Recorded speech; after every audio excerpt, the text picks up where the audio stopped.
Most of all, it is a pleasure to speak in front of my brothers one last time.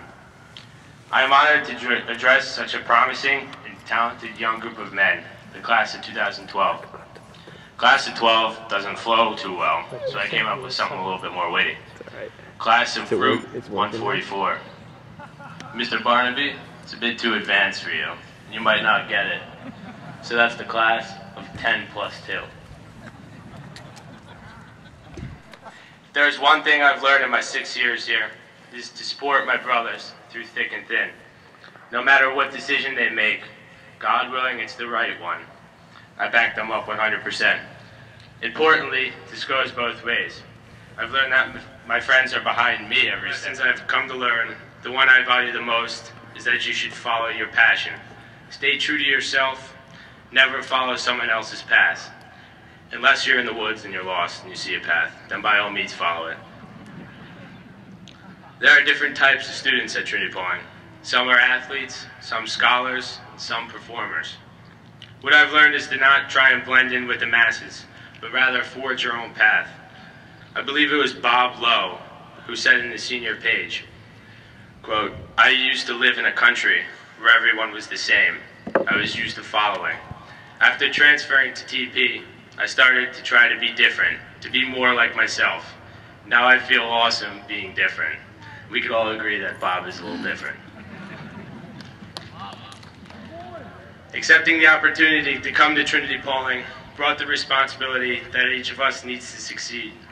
With that responsibility came the challenge. To whom much is given, much will be expected. We all recognize that we have been given so much, and hopefully we know that we need to use that which has been given to us out in the real world. Our faculty, our parents, and our siblings have sacrificed to give us a chance to do just that. Conan O'Brien once said, "Success is like a bright white tuxedo. You feel great when you get it, and then you're desperately afraid of getting it dirty, of spoiling it in any way. So don't be afraid to spoil that nice white tux. Instead, use the success to your advantage." Enough for the serious nature of my speech. Here comes the story. I'm not good with exact dates, but I believe it was last summer when I was at the summer seminar at the Naval Academy. My squad was running through the obstacle course for about the 900th time. There came a point when I single-handedly had to get a tire up a hill with a rope. However, I was not allowed to flip it up the hill like any normal person would have done. I was out of it at that point and feeling a little spacey because we had been under intense physical and mental stress for about 10 hours straight.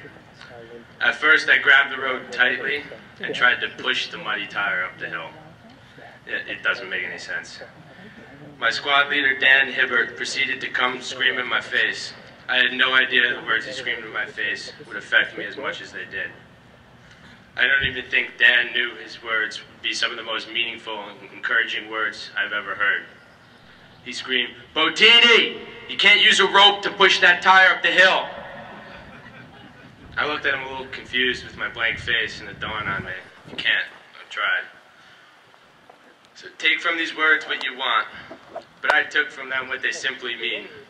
What I think Dan was trying to tell me was that when life gets rough, just take a moment, pause, and then untie the rope, walk around the tire, tie it to the front, and pull. Pull past adversity, and pull through your fears. What he meant was for me to get out from behind that tire and pull through adversity, climb through every open door. It was a pleasure spending my last year of high school with you guys. I wouldn't have wanted it any other way. We are and will forever be a part of the pride of fighting gentlemen. Keep fighting.